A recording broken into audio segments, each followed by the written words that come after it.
Good morning friends. और आज का जो वीडियो है मेरा, थोड़ा सा टॉपिक इसका थोड़ा आपको डिफरेंट लगेगा, लेकिन हो सकता है आप लोगों के लिए हेल्पफुल हो। तो अभी मैं थोड़ा सा आपको अपना रूटीन तो क्या ही बताऊंगी, रूटीन तो पहले ही मतलब जो सुबह का मेरा बहुत सारा काम हो चुका है। अभी ब्रेकफास्ट का जो कर रही हूँ, तो सूप बना रही हूँ मैं। और सूप मेकर में सूप बनाना ईजी रहता है, तो इसलिए मैंने सोचा कि जब तक सर्दियाँ हैं तब तक बनाना चाहिए। और मैंने यश को बोल दिया है कुछ भी अगर आपको थोड़ा चटपटा चाहिए, कुछ भी खाना हो ना, तो सूप ज़रूर पीना पड़ेगा। तो इसलिए मैं पहले सूप बना लेती हूँ। उसमें ज़्यादा कुछ तामझाम नहीं, थोड़ा सा घी, थोड़ा अजवाइन, थोड़ी काली मिर्च पाउडर और सब्जियां काट के डाल दी, जो मन करे सब्जियां जो अच्छी लगे आपको डाल दो।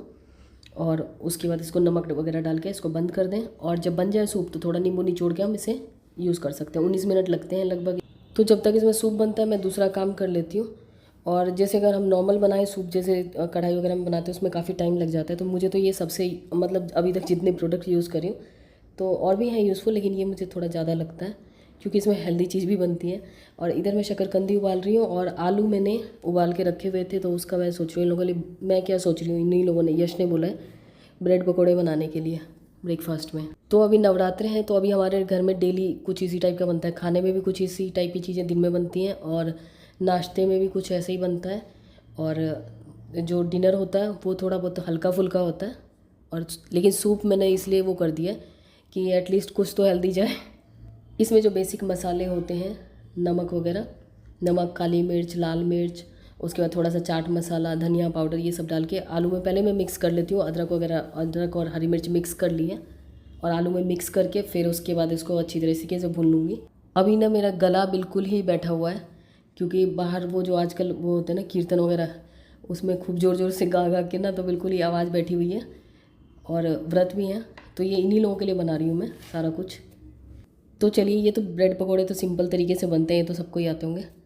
तो मैं तो और भी सिंपल तरीके से बना लेती हूँ। इसमें मैंने थोड़ा एक्स्ट्रा वो डाला है, जो आलू जो सब्जी मसाला होता है ना, वो बहुत टेस्टी है, तो वो वाला डाला है। बाकी सारे वही मसाले हैं, चाट मसाला वगैरह, और हींग डाली है जो बेसन में डालने का। तो अब वो तो अपनी मर्ज़ी होती है हम क्या डालना चाहें। तो जैसे हमारे बॉडी में चक्रा जो होते हैं, वो हमारे एनर्जी सेंटर्स होते हैं।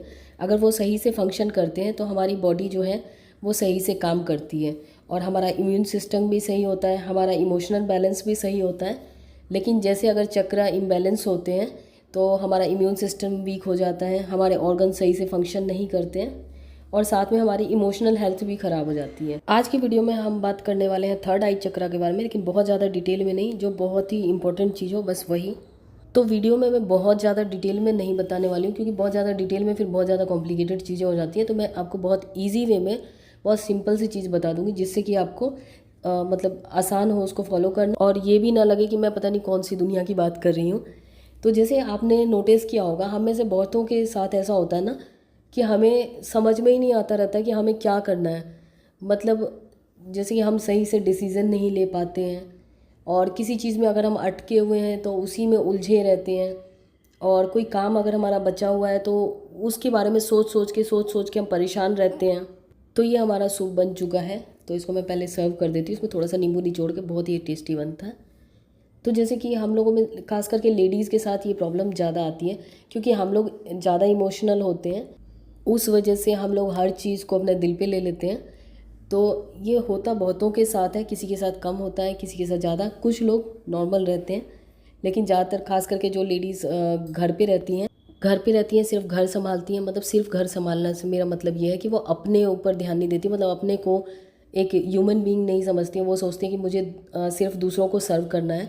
तो अगर हम इस उसमें आ जाते हैं ना, मोड में आ जाते हैं कि बस हम दूसरों के लिए जीने लग जाते हैं, अपनी बॉडी को भूल जाते हैं, अपनी फीलिंग्स को, अपनी हर चीज़ को भूल जाते हैं ना, तो फिर धीरे धीरे धीरे हमारे चक्र में ब्लॉकेज आनी शुरू हो जाती है। क्योंकि अंदर से तो हमें दुख होता है, हर इंसान चाहता है कि उन्हें इंपॉर्टेंस मिले, हम अपने लिए भी जीना चाहते हैं। लेकिन कई बार ऐसा होता है परिस्थितियों की वजह से, और कई बार ऐसा होता है कि हमें बनना होता है अच्छा। और इस अच्छाई के चक्कर में ना, कि कुछ टाइम के बाद ऐसा हो जाता है ना कि हमें, हमारी लाइफ में ना कोई फोकस होता है, ना क्लैरिटी होती है, ना कोई गोल होता है। और हम डेली का डेली ना, जैसे कि इवन कि डेली रूटीन का जो भी प्लान है ना, वो हम बनाते हैं, फिर नेक्स्ट डे हम उसको अचीव नहीं कर पाते। हम पता नहीं कुछ का कुछ करे रह जाते हैं। मतलब पूरे दिन हम काम करते रहते हैं, लेकिन समझ में ही नहीं आता काम क्या हो रहा है, और बहुत सारे काम हमारे पेंडिंग रह जाते हैं। और कभी भी हम अपने प्लान्स को सही से फॉलो नहीं कर पाते, और इमोशनल इम्बैलेंस की वजह से छोटी छोटी बातों को हम दिल से लगा बैठते हैं, और आधा टाइम तो हमारा उसी में जाता है कि इसने मुझे ये क्यों कह दिया, वो क्यों कह दिया, उन्हें मेरे साथ ऐसा बिहेव करना चाहिए था, मैंने उनके लिए इतना किया, उन्होंने मेरे लिए कम किया। और इतनी ज़्यादा नेगेटिविटी की वजह से ना हमारी जो इनर वॉइस होती है, हमारी गट फीलिंग होती है, उसको हम बिल्कुल ही भूल जाते हैं। और हम मान लीजिए किसी ने हमारे साथ बुरा किया तो हम उसको भुलाने को तैयार नहीं होते। हम सोचते हैं नहीं नहीं, उसने ऐसा कर दिया, उसने, और फिर उस मेमोरी के साथ है ना हज़ारों मेमोरी आपके पास आती जाएंगी आती जाएंगी आती जाएंगी। और एक अगर नेगेटिव आप कुछ सोच रहे हैं ना तो उसके साथ उसके बहुत सारे रिश्तेदार आ जाएंगे, मतलब और नेगेटिव और ज़्यादा नेगेटिव आते जाएंगे, और आप एक तरह से एक जाल में फंस जाएंगे या फंस जाते हैं। ये बहुत बार होता है, बहुतों के साथ होता है। और इतने ज़्यादा हमारे अंदर नेगेटिविटी भर जाती है ना कि सामने वाला अगर कोई नॉर्मल बात भी बोल रहा हो ना तो हमें वो चीज़ बुरी लग जाती है, क्योंकि हम अपनी बिलीफ में, अपने जो हमारे व्यूज़ हैं दूसरों के लिए, उसमें हम इतने ज़्यादा स्टबर्न टाइप के हो जाते हैं या जिद्दी टाइप के हो जाते हैं ना कि हम दूसरे के कुछ कहते भी हैं ना तो हमारे सर के ऊपर से जाता है। हमें लगता है जो हमने, मतलब जो हम सोच रहे हैं वही सही है, और एक तरह से ना ऐसा लगता है कि हम आगे बढ़ ही नहीं पा रहे हैं। मतलब लाइफ में ऐसा लगता है कि जैसे पता नहीं क्या चीज़ है, कुछ खींच रही है पीछे की तरफ। ये बहुतों के साथ प्रॉब्लम आती है। और उसके बाद फिर हेल्थ इश्यूज़ आने शुरू हो जाते हैं, जिसमें माइग्रेन, हेडेक, आँखों में दर्द होना, आँखें कमज़ोर होना, और बैक और लेग पेन होना। उसके बाद साइनस, हाई ब्लड प्रेशर। और हाई ब्लड प्रेशर तो खास करके जैसे कि अगर हम बात को दबाते दबाते, मतलब हमें लगता है कि हमारे साथ बहुत गलत हो रहा है, और उसके बाद हम उस चीज़ पे रिएक्ट अगर नहीं करते ना उसी समय, अगर जैसे किसी ने कुछ कहा, अगर आपको लड़ना है तो उसी समय लड़ लो, तो एटलीस्ट वो अंदर से नेगेटिविटी तो निकल जाएगी। हम उस बात को रखे रखे रखे जन्म जन्मांतर तक, और हमारा बस चले तो हर जन्म में हम याद रखें, लेकिन वो तो भगवान की कृपा है जो हम एक जन्म की बात दूसरे जन्म में नहीं याद रख पाते, नहीं तो और भी पता नहीं हम लोगों का क्या होता। तो इस टाइप की बीमारियाँ ईज़िली हमें ट्रैप कर लेती हैं। तो इसके लिए आप मेडिटेशन कर सकते हैं, अरोमा थेरेपी की हेल्प ले सकते हैं, और कोई स्पेसिफिक योगा पोजेज़ या कुछ बच्चों के साथ आप खेल सकते हैं, क्योंकि बच्चों के साथ खेलने से आप देखेंगे ना कि आपकी लाइफ में बहुत चेंज आए। कई लोग ऐसे, जैसे कि बहुत सारे लोग ऐसे हो जाते हैं ना कि जैसे बच्चे भी उनके पास होते हैं ना तो उनको ज़्यादा पसंद नहीं आता, वो उस समय भी दुखी ही रहते हैं। और अभी मैं ना मुझे वहाँ जाना है, अभी आंवला खा रही हूँ, मेरा गला वो ख़राब हो रखा है ना इसलिए। तो अभी मुझे कीर्तन में जाना है, तो उससे पहले मैं दिन का काम निपटा रही हूँ, तो इसीलिए तो खाना वाना कमल जी के लिए बना के जा रही हूँ। यश अपना उसने कहा कि मैं आलू पराठे खाऊंगा, तो उसके लिए मैंने बना दिए थे पहले। अब इन लोगों का ये शाम का बना रही हूँ मैं, तो जो भी एक्स्ट्रा काम थे वो मैं करके फिर उसके बाद जाऊँगी, ताकि आने के बाद ये ना रहे खाना बनाने का। तो कमल जी के लिए ही बनाना है, तो सिर्फ सब्जी चावल बना रही हूँ। और आप कुछ जैसे कि डाइट में भी चेंज ले सकते हैं, जैसे कि पर्पल फूड्स वगैरह अपनी डाइट में ऐड कर सकते हैं, या नेचुरल चीज़ें भी आप खाएंगे ना तो आपको आप फील करेंगे कि आपकी बॉडी हील हो रही है। और जैसे हमारी बॉडी हील होनी शुरू हो जाती है ना, क्योंकि हम बहुत सारी बीमारियों का शिकार हो जाते हैं ये सोच सोच के, तो उसके बाद हमें खुद को भी अच्छा फील होने लग जाता है।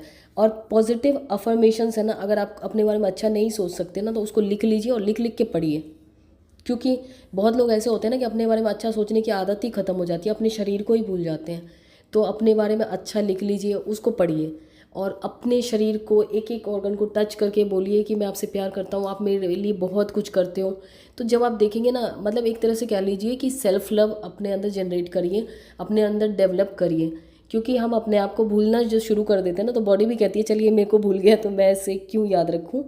तो इन चीज़ों को अगर करेंगे ना तो बहुत फ़र्क पड़ेगा। और क्योंकि बार बार अगर हम पॉजिटिव अफर्मेशन दोहराते हैं ना तो हमारे सबकॉन्शियस माइंड को ये सिग्नल जाता है कि उन्हें ये लगता है कि हाँ ये सही में है ऐसी चीज़, मतलब ये चीज़ प्रेजेंट में है, तो वो वैसी ही सिचुएशन हमारे अराउंड होनी शुरू हो जाती है। तो आप देखेंगे कि आपके अराउंड आपको पॉजिटिविटी नज़र आने लग जाएगी। और अगर आप ध्यान कर सकते हैं तो वो करिए, अगर आपको आता है, नहीं आता कोई बात नहीं, आप भगवान का नाम जपिए। नहीं तो जो इसके लिए जो है, जो मैं आपको बता रही थी, तो ये मैं थर्ड आई चक्रा में अगर बहुत ज़्यादा ब्लॉकेज हो जाती है ना उसके लिए बताया मैंने आपको। तो आप चाहें तो मंत्र जैसे कि ओम की चैंटिंग भी कर सकते हैं बैठ के प्रॉपर तरीके से, लेकिन बहुत ज़्यादा ना करें, खास करके लेडीज़, क्योंकि बहुत ज़्यादा इसमें वाइब्रेशन होती है इस मंत्र में। क्योंकि हमारी बॉडी के लिए, जैसे खास करके फीमेल की बॉडी के लिए जो इतने हाई पावर वाले मंत्र होते हैं ना, तो वो बहुत ज़्यादा संख्या में करना उतना सही नहीं है, क्योंकि ये मैंने खुद प्रैक्टिकल देखा है। और ये कुर्ता मैंने सिला है, खुद से सिला है, और इसको मुझे वो करना है, इसको टेलर ने बोल दिया था कि ये वो है तिरछा कपड़ा है, तो मैंने कहा खुद ही सिल लेती हूँ, तो मैंने सिल लिया।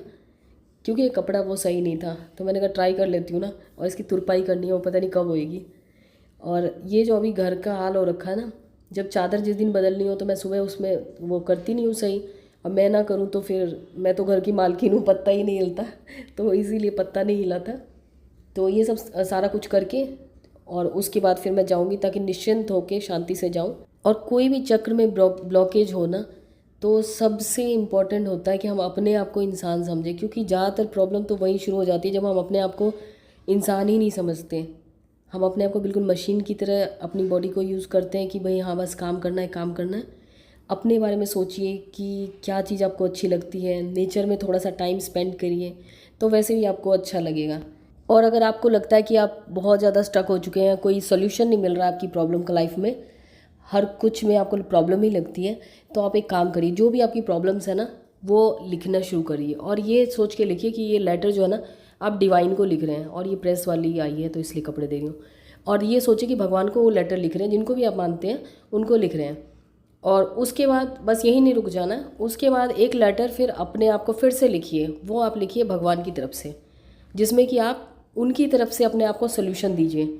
आप देखेंगे कि कुछ बार आप प्रैक्टिस करेंगे ना, या तो कई लोगों को तो एक बार में ही सोल्यूशन समझ में आ जाता है, नहीं तो आप इस तरह से प्रैक्टिस कर सकते हैं। और उसके अलावा आप जब शांति से बैठे हो तो जो प्रॉब्लम आप फेस कर रहे हो, जिस चीज़ में आप स्टक हो गए हो ना, तो उसके बारे में बार बार सोचिए, उस क्वेश्चन के बारे में मतलब सोचिए, ये मत सोचिए कि हाँ ऐसा ऐसा हो रहा है, ऐसा हो रहा है। उसका आंसर खोजने की कोशिश करिए शांति से बैठ के, तो बहुत जल्दी ही आपको किसी भी रूप में उसका आंसर मिल सकता है। चाहे किसी वीडियो के माध्यम से मिल सकता है, चाहे किसी इंसान के द्वारा, किसी अड़ोसी पड़ोसी रिश्तेदार किसी के माध्यम से, बुक के द्वारा भी। अब कीर्तन में जा रही हूँ यार। और ये ट्रिक सही में काम करती है, इसके लिए आपको दूसरों से नहीं पूछना पड़ेगा, आपको खुद के अंदर से ही आंसर मिल जाएगा।